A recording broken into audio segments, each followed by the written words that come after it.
I'm pleased to introduce Bryan Pijanowski, professor and university faculty scholar in the Department of Forestry and Natural Resources at Purdue. His main interest of work is in the area of soundscape ecology, the study of the relationship of all sounds in an ecosystem and how they relate to biodiversity and natural dynamics. Today, he will present a talk called Digital Nature. If you have any questions at the end, please ask them into the microphone out here at the front. Please take a moment to silence all electronic devices. Thank you and enjoy.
Is this on?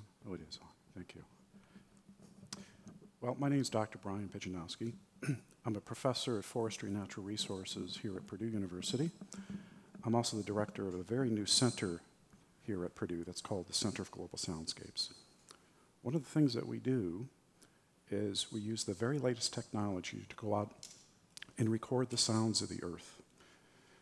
And we use that information to study ecological patterns and the way in which people's behavior influences ecosystem processes. And we do this all over the world. And so that's why we call it the Center for Global Soundscapes, because we have and want to have a global reach. I'm probably one of the few people on the planet that call themselves the soundscape ecologists. It's a very new science. The journal Science actually covered a small group of us earlier this year as a feature news article, summarizing some of the challenges that face this new science, including the whole notion of big data.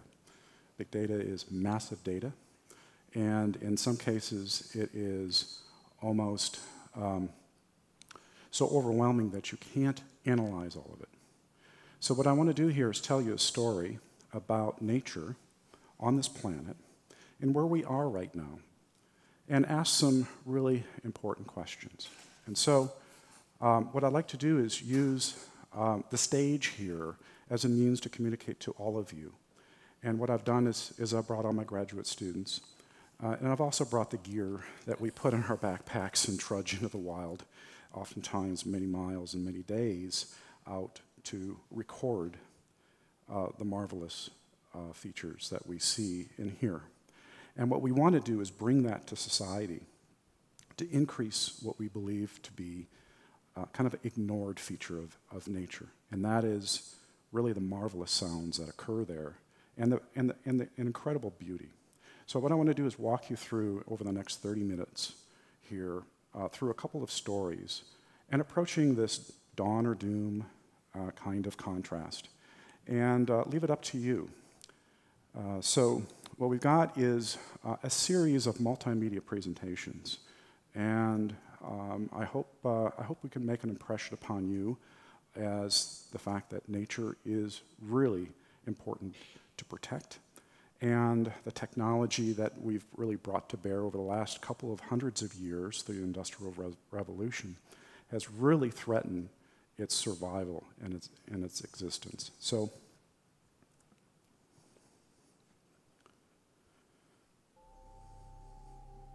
what I want to do here is just kind of toss out a couple of thought-provoking questions. Is technology destroying nature? Are some of the machines that we bring into our homes separating us from nature and all of what it does for us? Is our future interaction with nature only going to be digital? In other words, is what we're doing and going out and capturing this information in digital form only what society is going to have in the future? I hope not.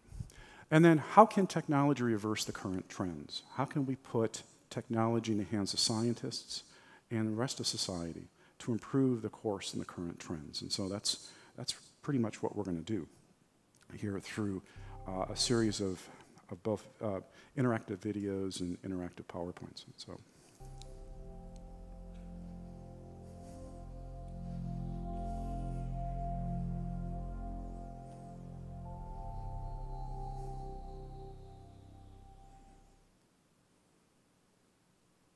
So what I have for you here is just to kind of give you a preview of where we're going.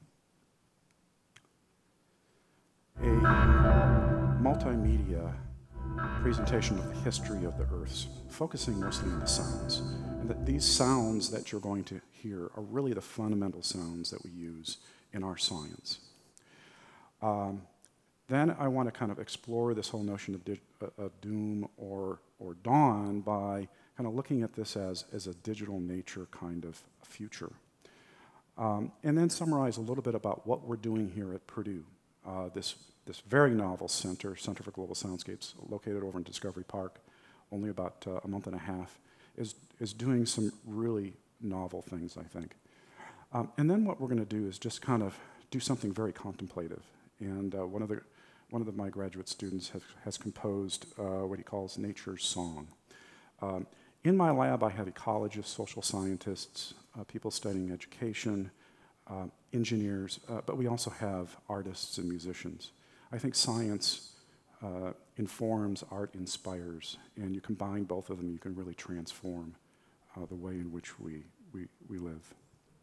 So let's kind of pay attention to the screen here and kind of get an overview of some of the things that we study through all of the different sensors that we have at our center.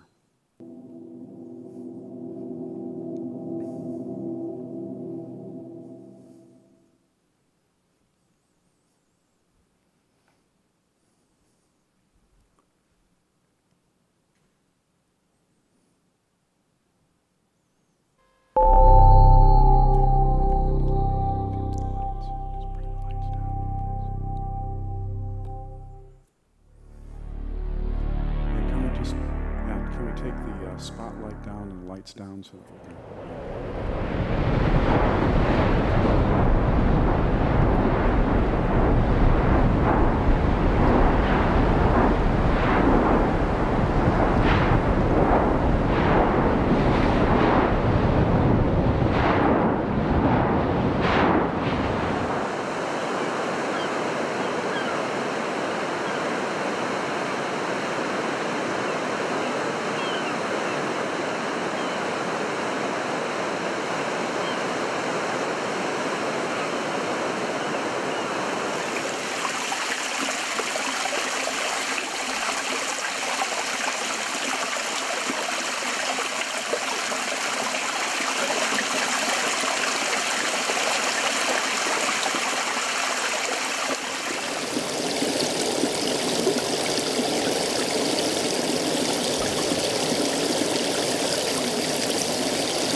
attempting to study, thank you, we're attempting to study all of those sounds in a variety of places around the world. And as you can imagine, when you put out microphones like the microphones we have over here that are running continuously, we have some microphones that have been going for 7 years around the Purdue properties here, 24/7. And we have hundreds of them going around the world right now. And we have partners that are shipping us data sets in a variety of ways, either through the internet or good old-fashioned FedEx. So what we're trying to do is use these technologies to understand these ecosystems, but also provide society with an important message. So we have wildlife that needs to communicate and vocalize and survive, find food, find a mate. But it can't do that over the industrial hum that we're producing across that envelopes this planet. So let's just summarize some of the main topics here on this kind of dawn or doom contrast. So for doom, we're going to have Ben come up here and just help us a little bit with some take-home messages.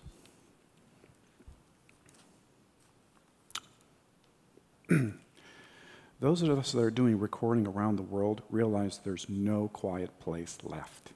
I don't care where you go, you've got a plane flying overhead, you've got a road, you've got something that is noise that's producing a human-generated sound.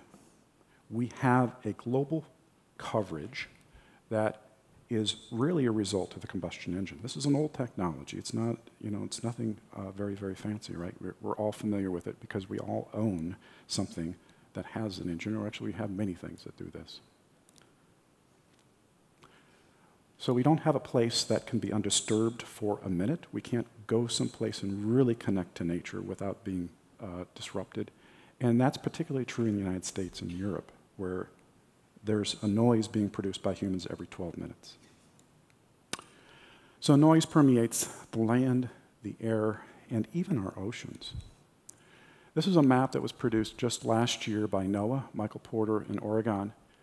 It kind of shows really the state of the noise in our oceans. We have ocean vessels that are moving all over. We have shipping channels that move from continent to continent. They're the backbone of our economic trade between countries. The sounds that we produce underwater actually carry much further than the sounds in the air. And so you can go just about anywhere in the ocean and you can hear shipping noise. Most of this is produced by just a small percentage of the ships, but we need to improve the technology. Many people realize that. And we have very, very sensitive species that exist there. So our noise is ubiquitous, underwater, on land, and in the air.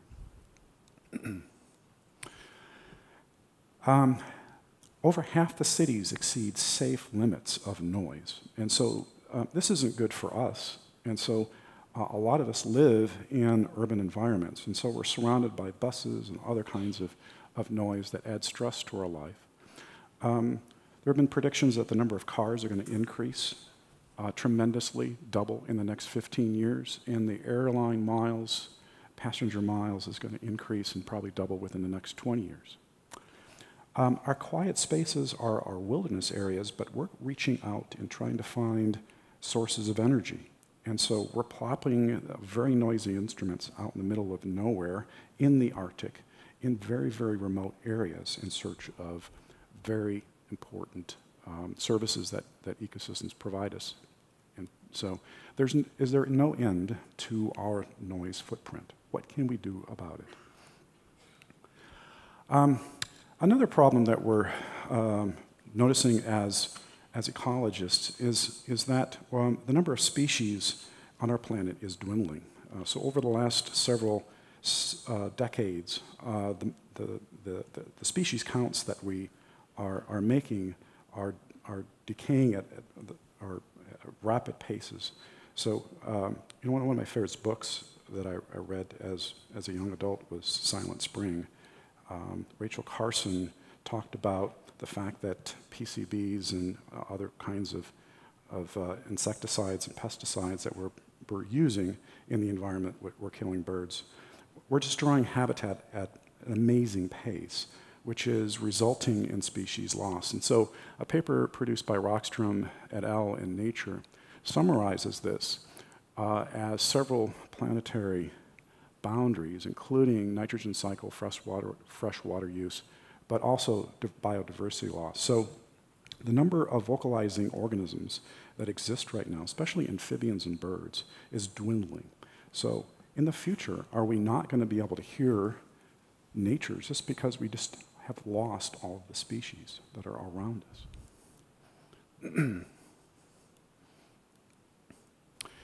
Over half of us now live in an urban environment, so we no longer are surrounded by nature.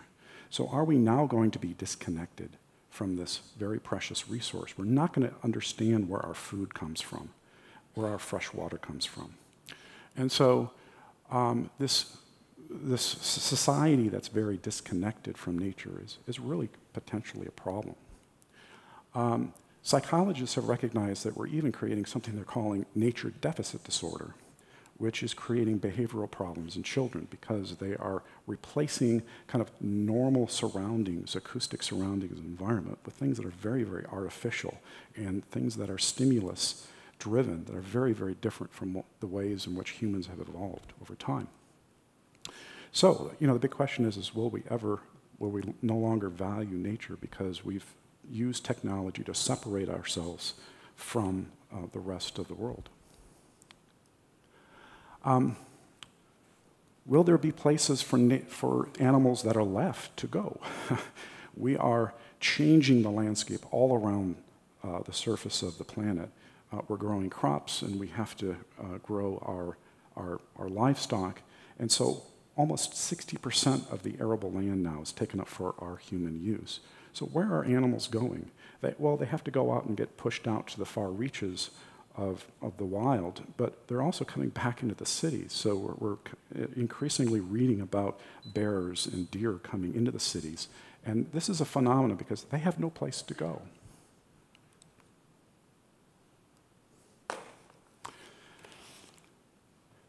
We're all walking around with earbuds because we can't stand the noise that's around us, right? We want to replace it with the latest iTunes. And so that might not be a good thing. That's what I might argue. Most people listen to iPods at 110 dB, which is very, very high. So 85 dB decibels is about the level of a hairdryer about 3 feet out from your ear. So that's fairly loud. Hearing loss is skyrocketing in young adults and even older adults because of the use of earbuds. So are we kind of modifying our behavior, again, using technology to separate ourselves out from things that we don't like, which is just this ubiquitous noise in the urban environment? So what I worry about is that we never experience nature sounds, and it's really marvelous. I mean, the dawn chorus, just open up the windows in the morning, it's just incredible. So let's move on to something that I think is a little bit more positive, the dawn side of the story. Miriam is going to help here. So what we're trying to do here at Purdue is just kind of get people to turn their ears back on, raise awareness, have this awakening that I think is really important because we've become a very sheltered society, again, using technology to separate ourselves out from nature. We're trying to increase and articulate the way in which we think society should value nature's voices. And so, describing the ways in which it pleases us and its recreational value is very, very important. The ecological value, also describing these. And our work is highlighting the value of sound just in general. So recently our work has been focused in science and landed on the Today Show, on Earth Day, NPR, New York Times Magazine.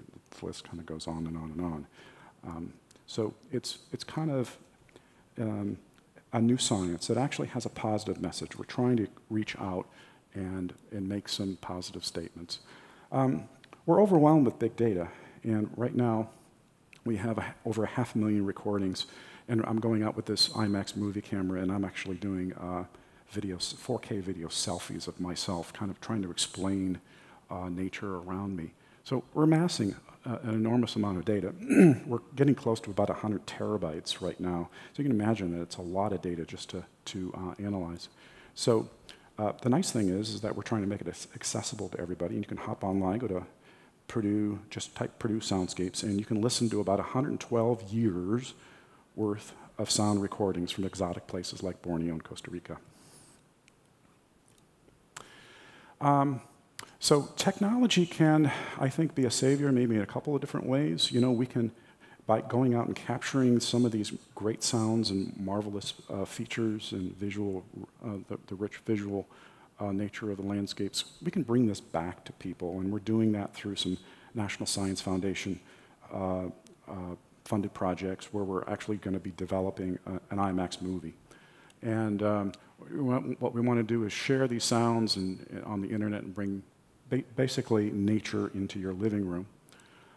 So we're building a soundscape theater over in Man Hall, and hopefully within the next several months you can come over and sit down and just watch and listen. And it should be a very good contemplative space. We need some help from Purdue engineers. We need to get rid of this combustion engine. I think we're going to do that. We have to replace it with an electric engine that's much quieter. Use noise cancellation technology to quiet down our public spaces. Conscientious efforts to reduce home noise, home appliances. You go to Europe, the noise levels of these home appliances are much lower than here. And then, because the technology is out there, we can develop safe and quiet highways. So we need help from our engineering colleagues. Then finally, what we're trying to do is we're just, at Purdue, we're trying to get these new technologies together to develop new ways to sense the environment. So in many ways, we're sitting down and being engineers ourselves, despite the fact that many of us are just ecologists and social scientists, and finding ways to kind of take these sensors and put them together and make them work in places like Borneo and the desert. It's not that easy. So what are we doing here at Purdue? I've got 2 short videos, 4 minutes apiece, and then we have a very last nature song. So about 10 minutes left.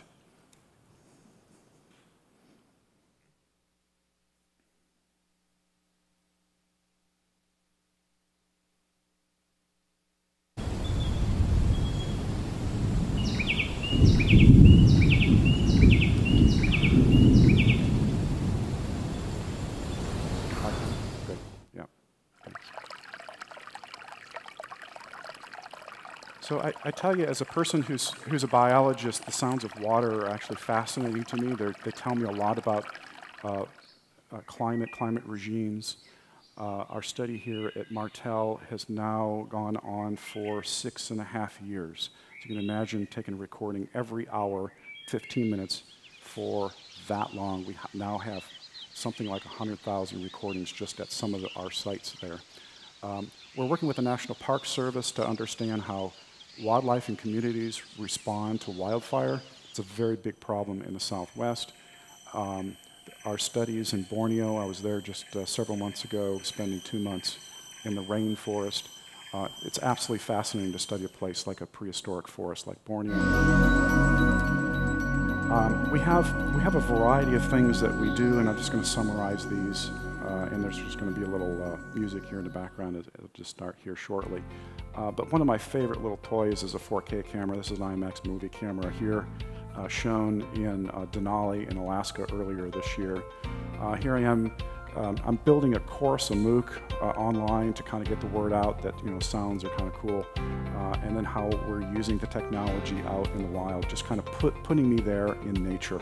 Again, bringing nature. I'm doing a lot of this work with my students. We go out on field trips. Sometimes we just add a couple of days to a conference. And again, some of our work is in partnership with federal agencies like the National Park Service. Here's some of the technologies that we're working with. This one's just way too cool. A GoPro camera, is great to put on the front of a race car, but it also has an underwater microphone. So we have hydrophones, and we're recording underwater as well.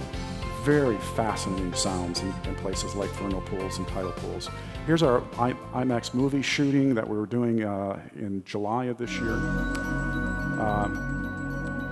Let me kind of summarize some of the things what we do back in the lab. So we've got lots of data, and brainstorming sessions, trying to figure out how systems work and operate. How do we integrate things like sound into the studies?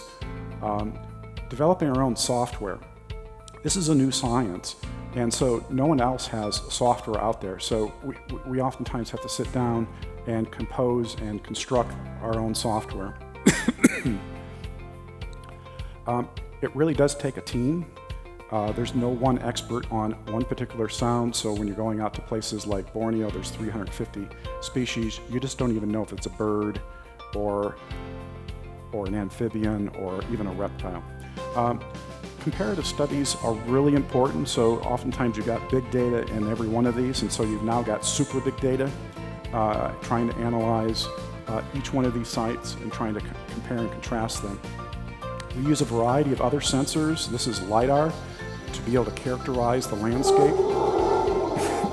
That's a howler monkey. But LiDAR, we use LiDAR quite a bit to be able to map out what is the landscape like, and then what is the soundscape like at those places.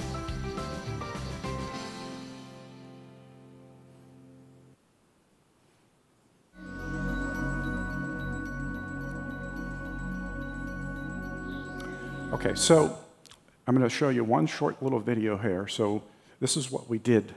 We wanted to record the Earth. So I wanted to know, what does the Earth sound like in one day, and what better day to do it than Earth Day.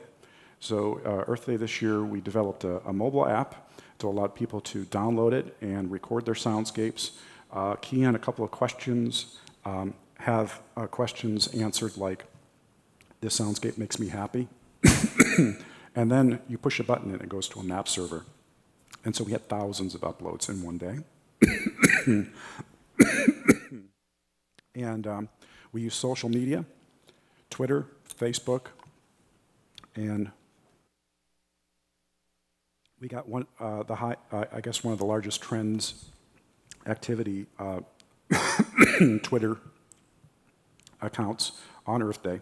And so that landed us on the Today Show that morning. So let me show you a little promo here as I fix my voice.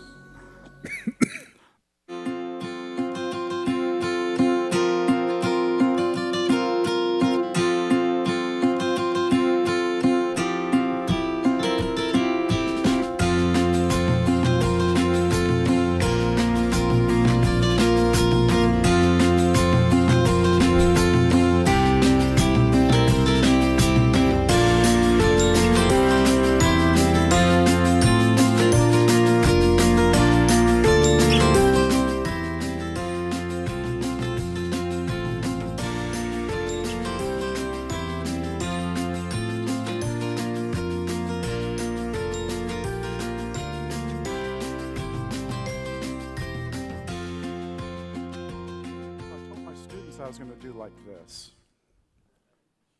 And so if you just go to globalsoundscapes.org, you can download our app, and a lot of people have. It's for Android and iOS, and it's pretty simple. You just turn it on, end it, and answer a couple of questions, which are survey questions, and upload it to our website. And what's really cool is you can map out places around the world that make people happy or make people angry. So you can imagine what kind of sounds that we're kind of analyzing right now that might make people happier. So what I'd like to do here is again, because we have a lot of musicians and artists in our group, it seems like they're good at software, they're good at being ecologists out in the field, but I'm very impressed with the group in terms of their ability to paint and construct something. And so Ben here, my urbanite, grew up in New York City, spent a lot of time in New York City, has done some marvelous recordings, including humpback whales. So I asked him to put something together, We talked to Jeff Lucas over the biologic sciences department, got some recordings from him. And so Ben's got a really marvelous piece here. It takes about 3 minutes to listen. It's just something that makes you all think warm and fuzzy, and hopefully walk out the door thinking that nature is really a marvelous thing, and you should turn your ears back on. So here's nature's song.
Thanks, Ben.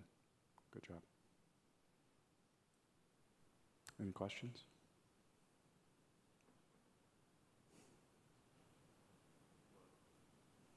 Whoa.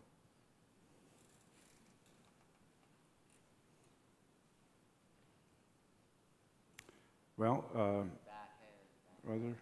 Oh, is there a question back there? No?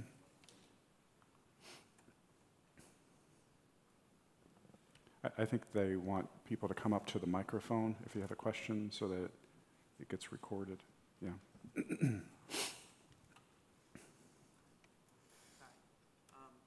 my question was, so we are we're collecting all these large amounts of data with the Soundscape app and other things like that. What sort of things are being done with this large amount of data? Are we doing stuff like feature extraction, pattern recognition? Are there ways that maybe people could do things like hashtagging the things they're hearing, so we have like training data, and then we can create models and prediction based on what we're hearing? Right. All the above? All the above. And so we actually had to go through IRB approval to do this app and release it because it's actually a research tool. And so everybody's keying in what they hear and then what their emotional response is. And so we're in the process right now of doing an analysis of what are the kinds of sounds that make people happy, what make people angry. So, and then how are these different all around the world? So we had every state in the country, and we had 40% of the countries in the world participate in this global event. So we're doing that analysis right now. Cool. But we're doing all the things that you're saying, feature extraction, neural nets, and multi-adaptive regression splines, and all these different kinds of tools. Yeah. Awesome. Thank you. Yep.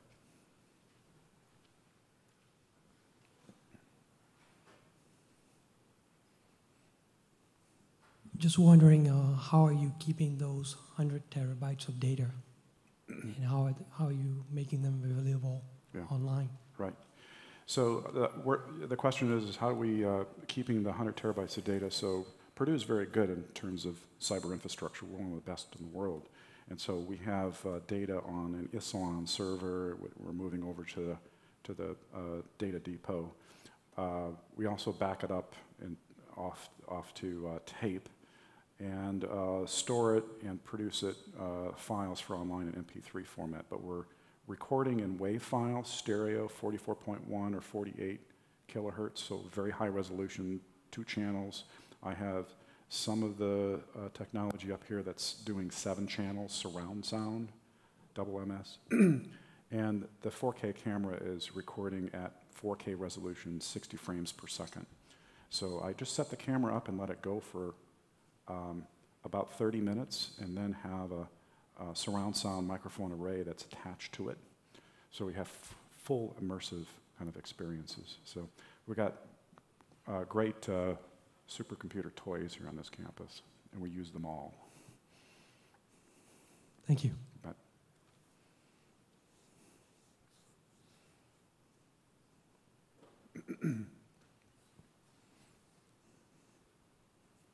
Hi there. Just a quick question about the kinds of the landscapes that you're working in, the ecological regions. What are you doing any work to help to protect those really sensitive areas that have some really interesting and very unique sounds incorporated in them, whether it be animals or plants or things like that? Yes, and so in some cases, we're working with the Park Service, for example. We have wilderness areas in this country that are set aside as areas we want to protect. And we don't want to have a human footprint of any kind. It's pack it in, pack it out kind of thing. We're working with them and trying to document the noise footprint. It's a noisy footprint, unfortunately, everywhere, including wilderness areas. So we're working with them on that. We're also talking to some global organizations that are thinking about conservation sites. There are some really marvelous places that if we lost these sounds, we would lose them forever. I mean, it's our acoustic heritage of this planet. So we're trying to get the word out and working with these organizations. It's a young science. We've only been around 3 years. So I think we're already having an impact. Thank you very much. You bet.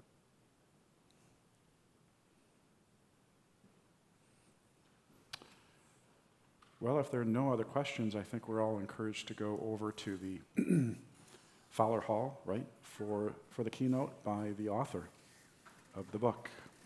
Thank you all for coming.